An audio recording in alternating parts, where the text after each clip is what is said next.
My name's Brianna. This is the first time I've been here, and I'm from Florida. My name is Katherine.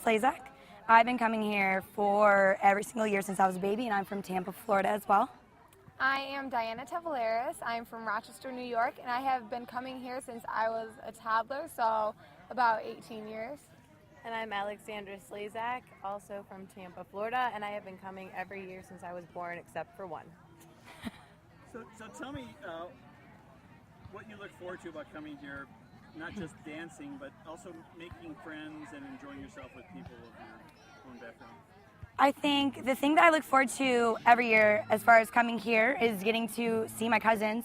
It's wonderful because we come from all over the United States, so it's a wonderful experience to be able to meet up with everybody, keep in touch, and just grow up together and just build bonds with people from the same village. It's a really awesome experience, to say the least. Every year we come. I'm not Tsintzinian, but I have been coming because my father plays here, and I have just met so many people. They're like family to me now. Katherine and Al and so many other people here have kept in touch over the years, and we've just all kind of got this big bond going on. So it's nice to get together and dance and just have a good time for at least one weekend out of the year. Okay, this group was started long ago, before all of us were around, and it was like a businessman's club, and you probably learned some of the history about how it's been changing. But what I think is really interesting is that women are in the lead of this organization now. It's very nice. And young people are the emerging class who are kind of claiming their right to make it their experience as well. Could you talk about your feelings about that? How you've seen since you first started coming here, for those who have come here, or even those who are new here, how this makes you feel when you come here that you're included in the consideration of the event, as well as it's have kind of ownership of it too. Well, in my opinion, it's absolutely essential that the youth become involved. I mean, when you're little, they start youth in things like participating in the Youth Olympics.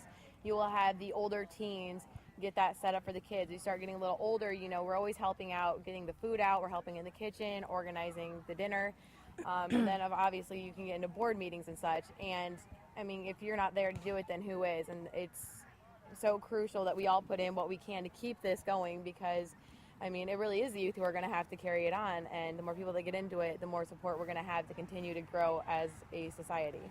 And likewise, I think it builds your appreciation towards everything since you put so much effort into it. If we weren't helping out with so many things, you don't really appreciate it as much. And who else can say that they have a family like this and a Greek organization like this with so much culture? We bring friends who aren't even necessarily Greek but can come and enjoy the exact same things with us, who love it and say, I wish that my family had something like this. I've never seen an organization quite like this that does something like this every year. Well, and typically a lot of organizations, and don't worry, my comments aren't going to be anything, but typically a lot of organizations like this, like the Order of HEPA and other things like that, they tend to be dominated by people who've been around a long time, that type of thing. But now, and hopefully as subsequent to all this, now your generation is more communicating with each other in more creative ways. And is that part of the fun, is that you're kind of not only preparing to come together and see each other, but there's a follow-up. You can contact each other. Talk about the dialogue you're developing with each other. Absolutely. I mean, we can text, we email, Facebook obviously is a big thing now. But even a few years ago, Katherine being in Florida and me being in Rochester, New York, there was dances that were going on, and she would come visit me, or we'd get together, outside of the Tsintzina Society, because it's only one weekend out of the year, and it's not enough for us. At all. We want to get together more, and we still want to have the Greek weekends and get together with everybody. Yeah. So. Have you ever traveled together, found yourself in Greece together, or thought about you might go to the same colleges or things like that? Planning Greece trips tentatively, and every church has their Greek festival at different weekends usually, so we've all been invited to each other throughout the past couple of years, and maybe Greece next year. Over the years, we've been talking about it. Hopefully getting our generation to make a voyage over to Tsintzina to go see the village together. I think that'd be the most amazing experience. And although it is completely an enticing idea, it's also very difficult just with the times and having everybody have the schedule and the money for the trips. But hopefully one time, The older we get, With the about more. 200 of aspire. us on average, somebody's got to win the lottery sooner or later. So, So get those we're planning things for the going. lottery. Well, with the Facebook and other things, have you been able to communicate with people in Tsintzina or in Greece about, the experience? Are you having a cross international dialogue? Through Facebook and other means of communication, we do have Skype as well. Skype. We have family members we haven't met personally. I haven't, at least. Although we have been able to communicate with them through Skype or Facebook who are in Tsintzina or Athens, or we have family members who are spread throughout Greece. They haven't just stayed in the village. So it's really neat to be able to speak with them and just communicate, keep in touch with family, even though they're not able to make it here every year. One of the things I'm concerned about is that, we hear about financial crisis and, political things, this, that, but from your perspective, one of the things I'm concerned about is, what about the young people in Greece? What kind of futures do they see for themselves? And do you ever find yourself asking them, well, what are you planning to do with do they kind of share what they're planning, their goals and ambitions are? Not that I know of. Unfortunately, as far as the younger cousins, I think one, there is a language barrier, and two, just the fact that they are so far away. It's definitely not going to be as tight-knit as it is with the people here that you've grown up with every single year in person. As far as the cousins I know, we really are at the bottom ladder there, and a lot of the cousins in Greece are the older ones who have been there and had houses there, so we're not as in Probably great at the same communication as we level, would, yeah. even though the means are there to communicate. As far as I know, a lot of the people in Tsintzina don't really have the means to travel over here for the one weekend, So as far as them coming over here, being a part of this or what they might do, I can't really say I know too much about that. No, I mean, in terms of, have any of them talked about, well, what they, either there's a lack of jobs or a sense that there's a place for them in modern Greek society? You've seen people out in the street in Greece Correct. Riots and other places. Are they concerned that, they'd like to have some of the same opportunities that young people in America have, but they just don't know how, or maybe people could sponsor somebody to come and do a homestay or a thing like that? With regards to our cousins over in Greece and them living over there and having a completely different lifestyle, we have heard about how there are economic crisis over there. They're having huge financial Barriers. yeah, there's a lot of problems going on over in Greece. And we haven't really talked to them about how they want to come over here. They're trying to figure out how they can maintain their atmosphere over in Greece, because in a sense, I think it is good for them to stay in Tsintzina or in Athens and try and keep some of our family alive over in that part of town. If people if every part of our family, if they all migrated over here, it wouldn't be the same. We wouldn't be Tsintzinians anymore. We'd start being Americans. So I think it's essential to have people stay in the village. No, I understand that. I guess I'm kind of curious. Do you share music, the things that they listen to? Are you kind of sharing things that Maybe on the club scene. In club scenes. Greek, Euro, fusion music. A lot of the stuff that they play over in Europe is a TV. lot of the stuff they bring here. Through the TV, you have the Greek channels, and you see like the kind of stuff that's going on there, and the modern music there, which gets over The fashion here. there comes over here after like about 2.5 years later. We're pretty much behind on all the times. Well, that's a question I kind of wanted to get into in terms of fashion and what people are, designing their own lives. Oh, yeah. Oh, I definitely saw that. I went to Greece last summer for a month, and I could definitely tell the music and the fashion there when I was there. And I came back here a few months later, and then I started to see it in stores here, and it was kind of really different. There was like the big genie pants over there, and you'd think no one's gonna wear that over here. Gaucho pants. And you bring it over here, and now it's popular in stores. Now Our own Americans are pants, wearing bringing it back. You see remixes of musics that are in the clubs there, which are now being brought into the clubs here. So a lot of this stuff over there is being brought over here, and I think we can see with them how it's similar. Is there something you'd like to see included in the choice of things that you do when you come to Tsintzina in terms of maybe going to the lake or other kinds of outings, or not just the music things, but other things that your generation can do just for fun? It's not a big time. Do you mean here? You mean in Tsintzina or here in Jamestown? Here, activity-wise. It also depends on the weather. I know we look forward to the boat a lot. Sometimes they used to take the boat out a lot, but it all depends on the weather. we used to go to Molly World as young kids, which was like this, Putt, of course. and you get Until to it got this shut little down. like water stuff, but yeah, it got shut down. So we're kind of limited to where we are and where, you know, this convention is held. But we try to do whatever we can outside of just the Greek nightlife of dancing.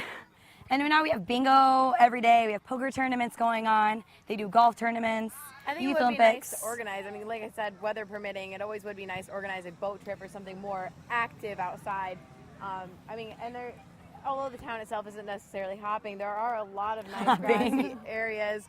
So, I mean, if we could even do like a little, you know, half-day camping trip or some kind of hiking thing or just outdoors activities, whatever, you know, go have a picnic or something, go swimming. It'd be nice. Yeah, I mean, you know, use your brain. You know, I know we're all used to having our Blackberries and texting and all this stuff, but I mean, if you get back to nature, it really can be enjoyable. I mean, you're with family, you have plenty of food, and what's not, you know, it's all you need for a good time. It's definitely something that we, as the younger generation, can try to organize together to plan for future years. Yeah, there are a couple of us who are right now going to be creating a list to donate to the president of the society to get some more ideas rolling for things we can do, not only to enjoy ourselves, but to bring some more money back into the society for restoration and upkeep. Well, and there's been talk about getting either Wi-Fi or getting broadband access here. You know, how much of a difference would that make for Not as much as air conditioning would. If there's talk about getting Wi-Fi or some kind of internet access, to be completely honest, I think it's good to keep up with the times, but as far as getting Wi-Fi, I honestly wouldn't appreciate it. I don't think it would help our society. I think it's nice to branch outside of having Facebook and cell phones and Conventional technology. and just enjoy ourselves together without having to use media or electronics. I think if we're going to invest in anything, air conditioning is definitely at the top of my list right now. Well, you all have worked with the kitchen and other things like that. Have you ever thought about work parties or things that you could come together just to maybe design a room that was just something that everybody could enjoy? I mean, I was surprised that we have massage here. Oh, yeah. There's little things that people could, you know, whether it was an art project or a music project, that people could come and create together. Have you thought of things of that nature? I had it. I mean, the massage is really recent. Unfortunately, we had Annette Medville-Filipos pass away. That was, you know, something everybody enjoyed. You come and get sweets, and of course, the money goes back to the society. So the Castellanos sisters pitched in and brought back Annette's sweet shop. It's just in the last 2 years that the massage came back, again, donating half the proceeds. Mary Tavalares, Diana's mom, just came here with her Mary Kay, again, donating half that. So, I mean, those were just, like, in the past year or two. So if more people could do that, just bring your own trade, yeah, it could, I guess, essentially be a type of arts and crafts thing where you could have an array of activities that, you know, anybody could do depending on your interest. Yeah. And we could at the same time be putting money towards a society. Well, I was at an event with Greek America Foundation in Chicago, and it was an innovation conference with people big in the industry around the world. And then they had a 40 under 40 dinner. But the one thing I thought was missing, and I put in an article I wrote about it, was that there wasn't a setup so that the people who came there could meet each other. I mean, there wasn't, everybody got a list of so-and-so from here and there so they could make their own ties. Do you feel that when you come here that you've had a chance to meet people more your own age? I definitely like the way that we've set up the convention. Having our own clubhouse that we've been running out, that we own, definitely is convenient because we all know the meeting place. Even outside of our clubhouse, we have certain and specific hotels we go to every year. And for this year, for instance, the entire third floor of the Best Western is our entire convention. So it's perfect. We can all keep in touch. It's a lot easier to talk to people and plan activities around the convention. And honest to God, I mean, this is our family, so I feel comfortable with everybody here. But every time we've ever brought a guest, they've said nothing but, oh, how nice everybody is. You know, I mean, typical Greeks, like my big fat Greek wedding, come right up to you. Oh, have you eaten? Yeah. Have you gotten some lamb? How are you? Everyone Let says me hi. show you my 15 Everyone cousins says over hi. here. And I mean, that makes it easy. And it's not even just necessarily youth interacting with youth. I mean, you'll have these people talking to Papu and Yaya over there. And you're introducing somebody to somebody else's cousin they didn't know were related. I mean, it's just a nice atmosphere where, like I said, honestly, everybody interacts so well with each other and everybody is so open that you don't feel uncomfortable trying to get to know anybody. I mean, by one night's end, you will know everybody.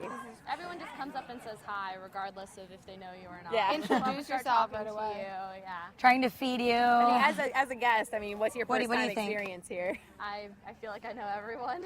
You're basically family now. I feel like I'm a Greek. Okay, is there anything you want to add in terms of someone who's seen this who's never been here before? For someone who's never been here before, I would say bring really good shoes for dancing, and also just be like really helpful, really open. These people are probably the nicest people I've met, you know, for being so many people from so many different places. They don't even know who I am, and they've been the nicest to me. So for anyone who's never been here, just be really open and, you know, also say hi back. You know? It's nice to share that with people, definitely. And it's not a question you have to get all dressed up. You know, people bring their own color and their own style. Oh, yeah. Oh, yeah. It's a dressed down or relaxed affair. Yeah, Absolutely. so comfortable. Anything else you want to throw in about just, you know, that this is an experience to have fun as well as... This is what I look forward to every year. This is definitely what I look forward to every year. I've been here every single year of my life. I'm 19 now, except for 1 year. And I can honestly say I go home depressed because this is just the time of my life. Blues. We always time want of to my bring life. each other home. We're like, well, can you come home with me? Or, no, you come here, and then sneak each other when we were little kids, hop in the other one's trunk or something. We count down until Jamestown every year. It's just, it's have such a wonderful experience that I lots of can't events. imagine. As a guest, it makes you want to come back, even though like you're not part of the Tsintzinians. You want to come back and just experience this. And if a complete stranger who's never had anything like that can feel that way, then, you know, It's who's to saying say that something. They can't do it for somebody else. You know?